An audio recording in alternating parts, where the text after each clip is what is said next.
আসসালামু আলাইকুম, কি অবস্থা সবার?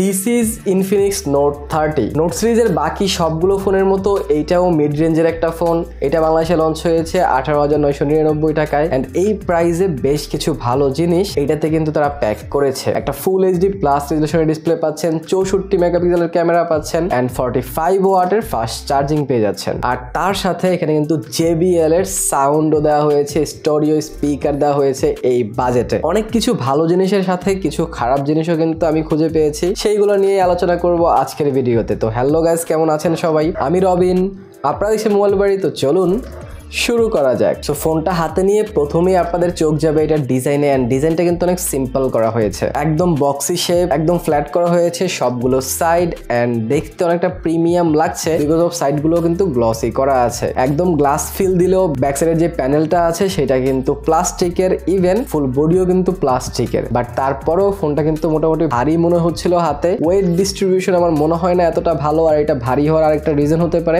JBL এর পক্ষ থেকে তারা যে স্পিকার এখানে দেওয়া হয়েছে সেগুলো একটু ভারী তো হবেই, JBL এর সাউন্ড বলে কথা। যদি প্রথমে সাউন্ড নিয়ে আমি একটু কথা বলি তাহলে সাউন্ড কিন্তু আসলে ভালো, যেহেতু এখানে স্টোরি স্পিকার দেওয়া আছে, ডুয়াল স্পিকার, নিচের সাইডে উপরের সাইডে দুটো থেকে একসাথে সাউন্ড বের হয়, সেক্ষেত্রে সাউন্ড কোয়ালিটি ভালো হবে, এটাই স্বাভাবিক। কিন্তু এইটাতে যখন আপনারা কিছু ফুল ভলিউমে শুনবেন অথবা 80% ভলিউমেও শুনবেন, আপনাদের ব্যাক প্যানেলটা যেহেতু প্লাস্টিকের সেটা কিন্তু মোটামুটি ভালো পরিমাণ ভাইব্রেট করে হাতে। ব্যাক কভার ছাড়া আপনারা ইউজ করলে ভাইব্রেশনটা ডিরেক্টলি হাতে লাগে, অনেকটাই আনকমফোর্টেবল ফিল হয়। বাট অনেকের কাছেই ভালো স্পিকার ম্যাটার করে, সেক্ষেত্রে এইটা হয়তো তারা ইগনোর করতে পারবেন, বাট আমার কাছে যেরকমটা মনে হয়েছে আমি আপনাদেরকে বললাম। এছাড়া ফোনের বটম সাইডে আপনারা কিন্তু প্রথম স্পিকার গ্রিলটা পেয়ে যাচ্ছেন, মাইক্রোফোন পেয়ে যাচ্ছেন, USB Type-C পোর্ট পেয়ে যাচ্ছেন অ্যান্ড পেয়ে যাচ্ছেন একটা হেডফোন জ্যাক।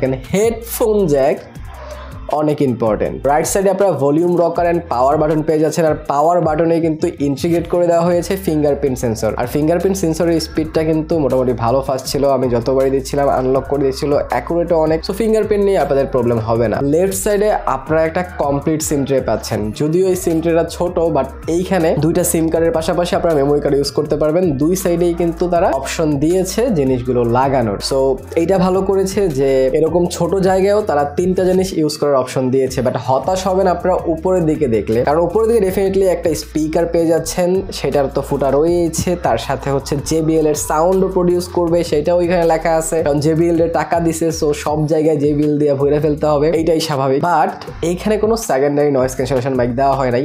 এত কিছু দিছেন, একটা সেকেন্ডারি নয়েজ ক্যান্সেলেশন মাইক দিলে কি হইতো? তাহলে হচ্ছে কথাবার্তা বলে আরেকটু মজা পাইতেন ক্রাউড সিচুয়েশনে অথবা আউটডোর সিচুয়েশনে, বাট এখানে ওইটা দেওয়া নাই। এইটা কিন্তু অবশ্যই ক্রিটিসাইজের জিনিস, যেগুলো ভালো সেগুলো ভালো বলতে হবে, যেগুলো ক্রিটিসাইজের জিনিস সেগুলো ক্রিটিসাইজ করতে হবে। এইটাই হচ্ছে একটা পারফেক্ট রিভিউ। এছাড়া আমার পারফেক্ট রিভিউর মতো আপনারা যদি পারফেক্ট ফোন কিনতে চান তাহলে আপনারা চলে যেতে পারেন গাজীপুর চৌরাস্তার কেচৌধুরী মার্কেটের দ্বিতীয় তলায়, যেখানে আপনারা মোবাইল হাট শোরুমটা পেয়ে যাবেন। মোবাইল হাট শোরুমে এই ফোনটা থেকে শুরু করে সব ধরনের ইনফিনিক্স ফোন পেয়ে যাবেন। অপ্পো, ভিভো, রিয়েলমি ফোন রয়েছে তাদের। অফিসিয়াল আনঅফিসিয়াল সব ধরনের ফোন নেওয়ার জন্য ডিসক্রিপশনে নাম্বার দিয়ে দিচ্ছি, আপনারা অবশ্যই যোগাযোগ করতে পারেন। এছাড়া সামনের দিকে আপনারা একটা 6.78 ইঞ্চির একটা পাঞ্চল ডিসপ্লে পেয়ে যাচ্ছেন, যার PPI ছিল 396। টাচ স্যাম্পলিং রেট যেখানে 200-র উপরে অ্যান্ড রিফ্রেশ রেট যেখানে 120, সেখানে পিক ব্রাইটনেস নিচ্ছে হচ্ছে 580। অ্যান্ড 580 নিটস ফুল এইচডির সাথে এতটা ভালোভাবে খাপ খাওয়াইতে পারে নাই তারা, যার কারণে এইটা আমার কাছে একটু ব্রাইট কম মনে হয়েছে। ইনডোরেই আমার কাছে যেহেতু কম মনে হয়েছে, আউটডোরে এতটা ভালো আপনারা পাবেন না, এটাই স্বাভাবিক।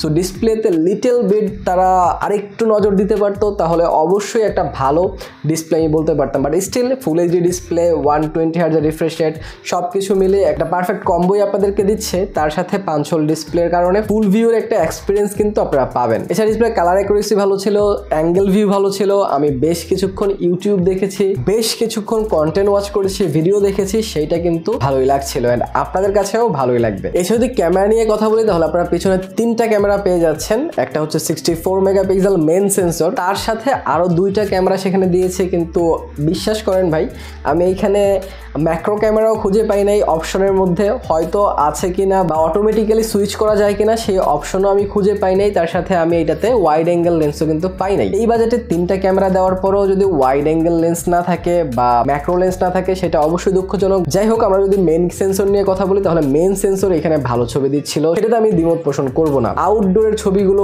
খুবই ভালো আসছিল, ক্লিয়ার, কালার, শার্পনেস সবকিছুই অনেক ভালো আসছিল। আপনারা দেখতে পাচ্ছেন হোয়াইট ব্যালেন্স কি সুন্দরভাবে ম্যানেজ করেছে। আকাশটা দেখেন আপনারা, ওভারঅল যেই এনভায়রনমেন্ট আছে, গাড়িগুলোর যে কালার সবকিছুই কিন্তু খুব ভালোভাবে ফুটে উঠেছে। সেই দিক থেকে এটার ক্যামেরা তো ডেফিনেটলি বেটার। ইনডোরেও অনেক ভালো ভালো ছবি আপনারা ক্যাপচার করতে পারবেন। কালারগুলো খুব ভালোভাবেই শো করছিল, কোনো প্রকার ওয়াশড আউট ফিল হচ্ছিল না। ক্যামেরা নিয়ে আমি হতাশ নই। এছাড়াও আমি এইটার সামনের 16 মেগাপিক্সেল সেলফি ক্যামেরা দিয়েও 2-3টা সেলফি তুলেছি, আপনারা সেগুলো দেখতে পারেন, মোটামুটি খারাপ ছিল না কিন্তু। সো ক্যামেরার জন্য যদি কেউ নিতে চান নিতে পারেন, বাট এর চেয়েও বেটার অপশন মার্কেটে অ্যাভেলেবেল আছে। কিন্তু ভিডিওতে আপনারা বেশ কিছু মোড পেয়ে যাবেন। এখানে 2K 30 FPS পর্যন্ত ভিডিও করতে পারেন ব্যাক ক্যামেরায়, ইভেন আপনারা ফ্রন্ট ক্যামেরাতেও 2K 30 FPS পর্যন্ত ভিডিও করতে পারবেন, হুইচ ইজ গ্রেট। আপনাদের কাছে অবশ্যই পছন্দ হবে। এটাতে ফিল্মিং মোড আছে, যেখানে আপনারা কিছু শর্টস নেবেন এবং সেগুলোকে অটোমেটিক্যালি ট্রানজিশন অ্যাড করে একটা ফিল্মের মতো আপনাদেরকে করে দেখাবে, সেই অপশন আছে। এটাতে ডুয়াল ক্যামেরা মোড আছে, যারা ব্লগিং করেন আপনারা একসাথে পিছের ক্যামেরা এন্ড সামনের ক্যামেরাতে একসাথে শুট করতে পারবেন, ওই অপশনও কিন্তু দেওয়া হয়েছে। কিন্তু সবচেয়ে ভালো যে ব্যাপারটা লেগেছে যে ফ্রন্ট ক্যামেরাতে আপনারা 2K 30 FPS পর্যন্ত ভিডিও করতে পারবেন, 1080p 60 FPS এও ফ্রন্ট ক্যামেরা দিয়ে ভিডিও করতে পারবেন এই বাজেটে, যেটা আসলেই খুব রেয়ার দেখা যায়। তো ক্যামেরা সেকশনে এটাকে অবশ্যই আমি ভালোর কাতারেই রাখবো। এছাড়া যদি আমি UI এন্ড OS নিয়ে কথা বলি, তাহলে এইখানে আপনারা out of the box Android 13 পাচ্ছেন, তার সাথে এখানে তো XOS দেওয়াই আছে। XOS একটু ভারী, আমি আগে থেকেই বলি, আর একটু লাইটার হলে অবশ্যই ভালো হতো। তারা যদি এইটাকে আরেকটু অপটিমাইজ করতে আরেকটু ভালো হতো, কারণ আমি যখন ক্যামেরার শাটার ক্লিক করতে যাচ্ছিলাম বা ওভারঅল যখন আমি একটু পুশ করছিলাম ফোনটাকে, হালকা পাতলা ল্যাগের দেখা পেয়েছি আমি UI-তে। সো এটার UI-টা আরেকটু বেটার করতে পারতো, তাহলে অবশ্যই ভালো হতো, বাট ওইটা তো আর কিছু করার নাই, কারণ তাদের UI-টা এরকমই অনেক ফিচার্স দিয়ে ঠাসা, তো সেগুলো আপনি ইজিলি ইউজ করতে পারেন। বাট 120 Hz এর রিফ্রেশ রেটের জন্য কিন্তু অনেক স্মুথ লাগছিল। স্ক্রলিং এক্সপিরিয়েন্স বলেন, ওভারঅল অ্যানিমেশন বলেন, সবকিছুই কিন্তু পার্সোনালি আমার কাছে ভালো লেগেছে। ইভেন এটাতে আপনারা পারফরমেন্স সেকশনে Helio G99 প্রসেসর পাচ্ছেন, যেটা 6 ন্যানোমিটার আর্কিটেকচারে বিল্ড করা একটা অক্টা-কোর চিপসেট, যেটা দিয়ে আপনারা মোটামুটি ভালো এক্সপিরিয়েন্স পেয়ে যাবেন। এটা দিয়ে আপনারা ভালো গেমিং করতে পারবেন। আমিও এটা দিয়ে গেম খেলেছি, আমি এটাতে ফুটবল খেলেছি। আপনারা অনেকেই ফুটবল খেলতে বলেন, এন্ড আমি এটাতে ফুটবল খেলে অনেক মজা পেয়েছি। গ্রাফিক্স কোয়ালিটি ভালো ছিল, ল্যাগ ছিল না, ইজিলি আপনারা খেলতে পারবেন, কোনো প্রকার ফ্রেম ড্রপ হবে না, আপনাদের জন্য ডেফিনেটলি বেটার। ইভেন আমি এটাতে কল অফ ডিউটিও খেলেছি, কল অফ ডিউটিও দুর্দান্ত খেলা যাচ্ছিল। আমি যতক্ষণই খেলেছি কোনো প্রকার ল্যাগ বা ফ্রেম ড্রপের দেখা পাইনি। যতবারই ক্লোজ কম্ব্যাটে যাচ্ছিলাম তখনও কোনো প্রকার প্রবলেমের দেখা আমি পাইনি। আর নর্মালি অনেক optimise Call of Duty Mobile গেমটা। আপনারা যদি বড় কোনো গেম খেলতে চান এন্ড আপনারা যদি ফ্রি ফায়ারের পাগল হন, ডেফিনেটলি এই ফোনটা আপনারা নিতে পারেন, কোনো প্রকার প্রবলেম হবে না, কারণ পারফরমেন্সের দিক থেকে এটা কিন্তু ভালোই পারফর্ম করেছে। কারণ 19,000 টাকা যখন বাজেট আপনার হবে, তখন ডেফিনেটলি ওভারঅল সব দিক চিন্তা করলে খারাপ ডিল নয় কিন্তু এটা। এবার যাক ব্যাটারি সেকশনে। ব্যাটারি সেকশনে এখানে আপনারা 5000 mAh ব্যাটারি পাচ্ছেন, আর এইখানে অলরাউন্ড একটা চার্জিং এক্সপিরিয়েন্স আপনারা পাচ্ছেন, ফাস্ট চার্জিং এক্সপিরিয়েন্স। 45 ওয়াটের চার্জারও বক্সে দেওয়া হয়েছে, আর 45 ওয়াটের চার্জিং সাপোর্টও করে এটা। এন্ড এইখানে আপনারা মাত্র 30 মিনিটের মধ্যে 70% চার্জ করে ফেলতে পারবেন। ওইটা আলাদা কথা যে আপনার ফুল চার্জ হতে 1 ঘন্টারও বেশি সময় লেগে যাবে, বাট 30 মিনিটের মধ্যে 70% পর্যন্ত চার্জ করতে পারবেন। ইভেন তারা এইটাও বলছে যে আপনারা মাত্র 5 মিনিট চার্জ করে 5 ঘন্টা ফোনে কথা বলতে পারবেন।